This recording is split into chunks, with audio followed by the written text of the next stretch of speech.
నాకు ఒక విషయం అర్థం కాదండి. నేను ఎప్పుడైతే మీ ఎఫ్ఐఆర్ స్టడీ చేస్తున్నప్పుడు కానీ ఈ కేసు గురించి చేస్తున్నప్పుడు కానీ నాకు చాలా బాధేసింది. అంటే సజ్జనార్ గారు మొన్న ఒక ఇష్యూ మీద యూట్యూబ్లో చిన్నపిల్లల గురించి అసభ్యంగా ఇంటర్వ్యూలో మాట్లాడుతున్నప్పుడు ఆయన ఫోక్సో కేసు పెట్టారు. రైట్, మీకు మీ దృష్టిలో ఉంది. అవును అవును. అలాంటి సిచ్యువేషన్లో ఉన్నప్పుడు అదే కమిషనరేట్లో హైదరాబాద్ కమిషనరేట్లో పంజాగుట్టలో కేసు బుక్ అయిన తర్వాత ఈమె మీద పోక్సో కేసు ఎందుకు పెట్టకూడదండి? రైట్. చిన్నపిల్లలే కనీసం ఆ చిన్నపిల్లల గురించి ఆలోచిస్తేనే మనకు ఎలా అనిపిస్తుంది. ఇంత దారుణమైన భాష మాట్లాడినప్పుడు మీరు ఎఫ్ఐఆర్లో రాశారు, వీడియోలో ఉంది, కానీ ఖచ్చితంగా ఈ పోక్సో కేసు ఎందుకు పెట్టకూడదు, వాళ్ళు ఎందుకు పెట్టలేకపోయారు? అంటే ఏదన్నా పలుకుబడి ఉపయోగించారా? ఈ పోక్సో కేసు పెట్టకుండా వాళ్ళు అడ్డుపడ్డారా?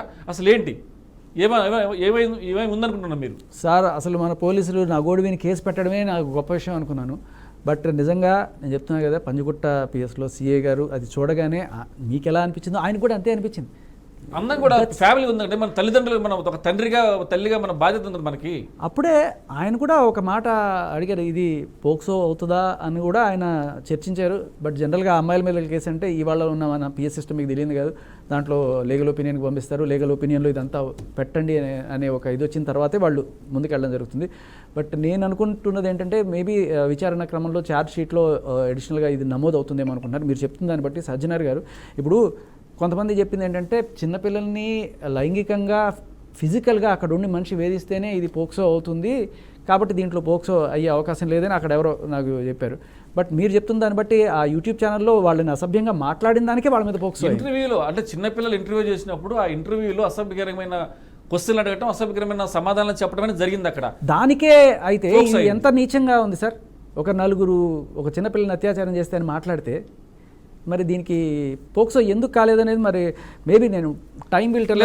మీరు అన్నది కరెక్టే. పంజగుట్ట ఇన్స్పెక్టర్ గారు కొంచెం బాగా తెలుసు, ఆయన కూడా చాలా మంచి వ్యక్తి. మన అంటే ఓవరాల్గా పోలీస్ డిపార్ట్మెంట్ కూడా కొంచెం ఏదైనా ఆచితూచి అడుగులు వేస్తారు. మీరు అన్నట్టు కొన్ని ప్రజల్లో ఉన్నప్పటికీ కూడా చట్టం తన పని తాను చేసుకుంటూ పోతుంది. తెలంగాణ గవర్నమెంట్లో వచ్చింది ప్రజాపాలన కాబట్టి మీరు ఎక్కడ కూడా భయపడాల్సిన అవసరం లేదు. భయపడంటే నా భయమని కాదు, ఇక్కడ ఉంది హైదరాబాద్ కమిషనర్ సజ్జనార్ గారు ఉన్నారండి. సజ్జనార్ గారికి ఆడపిల్లలన్నా చిన్నపిల్లలన్నా చాలా గౌరవం, అది మీకు తెలిసిందే సార్. ఒక ఆడపిల్ల చిన్నపిల్లని తిరిగితే ఇప్పుడు ఆయన ఎవరికి సపోర్ట్ చేస్తారు సార్? చిన్నపిల్లగా సపోర్ట్ చేస్తాడు. ఎందుకంటే అక్కడ ఒకటి ఆయన పోలీస్ ఆఫీసర్గా మనం సార్ ఇక్కడ నేను అనేది ఆడపిల్ల మగ ఇది వదలాలి సార్. మనం ఆడపిల్ల మగవాడ మంచి చెడు మాత్రమే చూడాలి సార్. మంచివాళ్ళు చెడ్డవాళ్ళు ఆడవాళ్ళలోనూ ఉంటారు, మగవాళ్ళలోనూ ఉంటారు. ఒక ఆడపిల్ల చెడ్డ చేసినంత మాత్రాన ఆడపిల్ల కదా అని వదిలేయడం అనేది కరెక్ట్ కాదు. మన మాటల్లో మన వ్యవహార శైలిలో ఇది మారాలి సార్. ఆడపిల్ల అంటే సజ్జనార్ గారికి ఆడపిల్ల అంటే గౌరవం ఉండొచ్చు. ఎలాంటి ఆడపిల్లలు? మంచి ఆడపిల్లలు, మంచి ప్రవర్తనతో ఉండే ఆడపిల్లలు, అలాగే మంచి కాకుండా చెడుగా ఉండే ఆడపిల్లల మీద కొరడా జులిపించాలి. ఖచ్చితంగా చట్టం కొరడా జులిపించాలి. అలా ఉంటేనే ఇది అవుతుంది తప్ప అంతేగాని ఆడపిల్ల కాబట్టి ఎవరైనా ఓకే అంటే ఇలా చెలరేగిపోయి బూతులు మాట్లాడడము. అసలు సార్ నేను చెప్తున్నా, ఇటువంటి వాళ్ళ వల్ల కదా ఇవాళ 498 పెడితే అది నిజమా అబద్ధమా అని చెప్పి ఆలోచించే పరిస్థితి. ఇప్పుడు ఇన్ని పచ్చి బూతులు ఇన్ని మాట్లాడిన ఆవిడ భర్తని ఎన్ని తిట్టుంటుందో అనే డౌట్ రాదా ఎవరికైనా? అంటే అన్నోన్ పర్సన్ అయిన మిమ్మల్ని మీరేదో అడ్డుగా వస్తున్నారు, మీరేదో బీహార్ గ్యాంగులను పెట్టి కొట్టించే అంత చేయగలిగిన మనిషి మా ఆయన నన్ను కొట్టాడంటే నమ్మసక్యంగా ఉందా సార్? నేనైతే నమ్మనండి.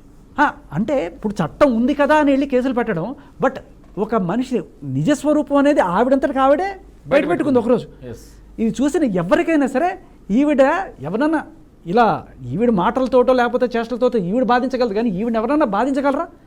ఎంత క్లియర్ కట్గా ఎంత క్యాలిక్యులేటెడ్గా చెప్తాను నేను. మీ కాల్ రికార్డులు తెప్పిస్తా, మీ బ్యాంక్ స్టేట్మెంట్లు తెప్పిస్తా, మీ సిడిఆర్లు తెప్పిస్తా.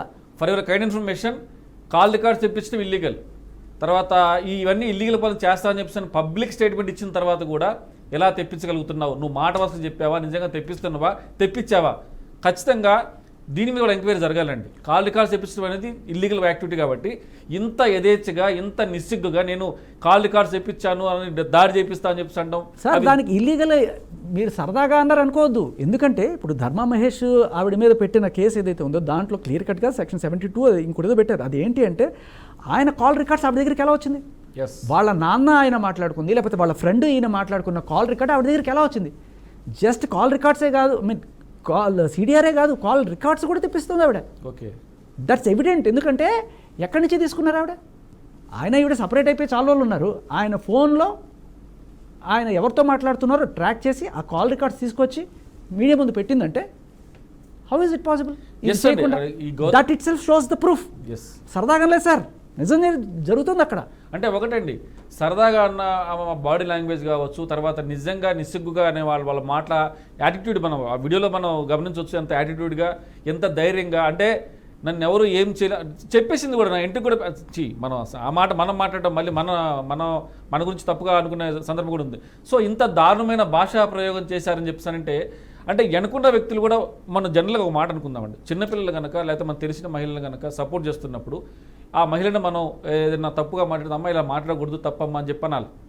సో దానికి సంబంధించిన క్షమాపణ చెప్పించి నువ్వు ఇలా చెప్పడం కరెక్ట్ కాదు, నువ్వు ఇలా స్టేట్మెంట్ ఇచ్చావని చెప్పని, అది కూడా లేదు. అంటే నువ్వేమైనా మాట్లాడు మీ అనుకున్నాం. అంటే ఆమె మాట్లాడే యాటిట్యూడ్ కావచ్చు, ఆమె బాడీ లాంగ్వేజ్ ఎలా ఉందంటే, ఇక నన్ను ఎవరూ ఏం చేయలేరని చెప్పేసి ఒక మొండి ధైర్యము లేకపోతే తెగింపు అనుకోవచ్చు. ఇక దాన్ని ఆపాలి అంటే ఎవరు ఆపాలి? చట్టం, న్యాయం, పోలీస్ డిపార్ట్మెంట్. ఖచ్చితంగా పోలీస్ డిపార్ట్మెంట్ మీరు సజ్జనర్ గారిని కూడా కలిసే ప్రయత్నం కూడా చేయండి, ఒకవేళ కనుక ఆయన దృష్టి తీసుకొచ్చి.